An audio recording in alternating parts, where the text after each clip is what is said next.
Hey guys, it's Godbars here, the self-proclaimed hip-hop historian, and this is the 19th episode of my series where I grab a vinyl from my collection, talk about why I love it, what influence it had, and what its place is in the grand scheme of hip-hop. Since I've been going pretty heavy on the underground, alternative, and experimental hip-hop recently, I wanted to do an album that's a little bit more contemporary, and I thought I'd talk about an insanely influential album from 2012 that was a little too popular to technically be considered underground, which is Joey Badass's 1999. While nowadays Joey is a hip-hop icon who's been carrying the flag for lyrical boom bap content for years and years, at this point, he was just a hungry 17-year-old kid who was trying to get his stripes as an MC. He had sought out to impress everyone with his debut mixtape, and boy did it do that, because 1999 ended up blowing up, and it led Pro Era to being a movement that would have fans all over the world. Outside of Joey, the era included members like CJ Fly,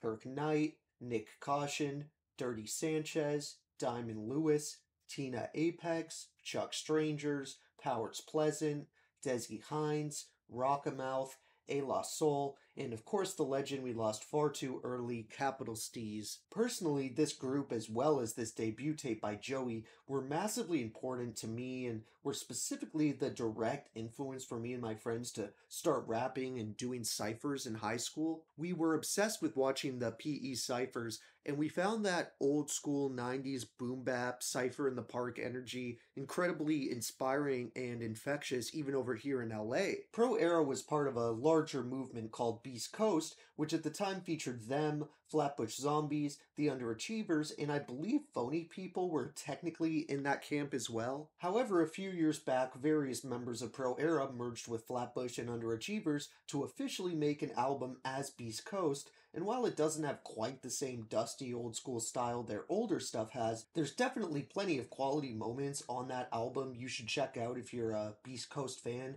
And even though it happened a while after my Pro Era phase, we were always such massive fans of Underachievers as well as the Zombies, it was still really dope to see them officially come together as a supergroup. And their cipher for The Basement is a historical moment. I can't stand that they didn't keep doing more basement ciphers with modern day artists, because I was such a fan of the old ones back in the day, but it's never too late, so hopefully Big Tigger kind of comes around to that. Honestly, I hope the type of ciphers Pro Era used to do frequently in the early to mid-2010s makes a return in general, because it seems like outside of drill and a few select examples, ciphers aren't huge at the moment.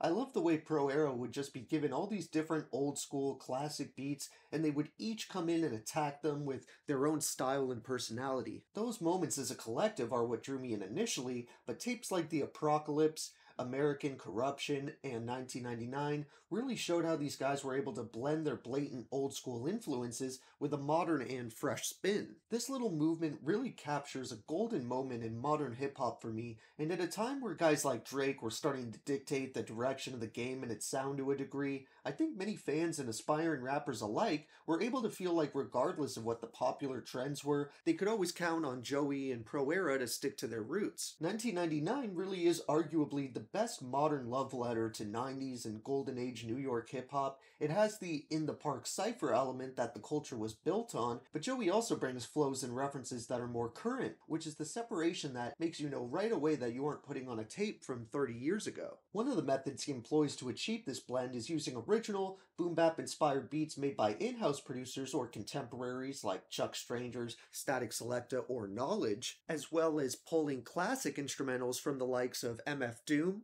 Jay Dilla, and Lord Finesse. The way these different eras of hip-hop production are all married into this one big seamless experience is so respectable.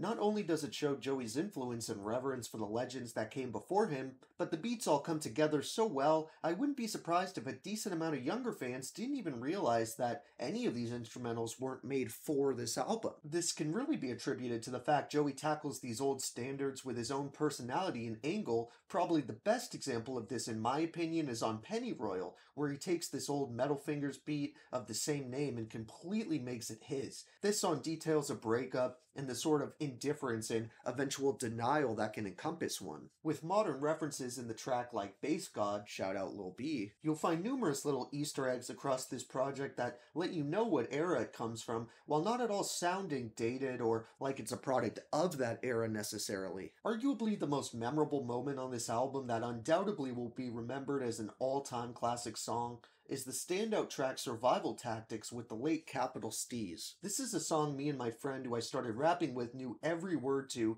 even though we haven't recited it in years at this point. I guarantee we could still do it flawlessly just from how engraved the verses are in our minds. Both Joey and Steez have what you could argue are two of their best verses ever, and they're lifted up by this grimy beat produced by Vince Scully that has this marching quality that makes Survival Tactics come off as a battle cry. This isn't the only song on here that Steez pops up on though. The following song, Illuminati, has another stellar feature by him, as does the final track, which pretty much features the entire era.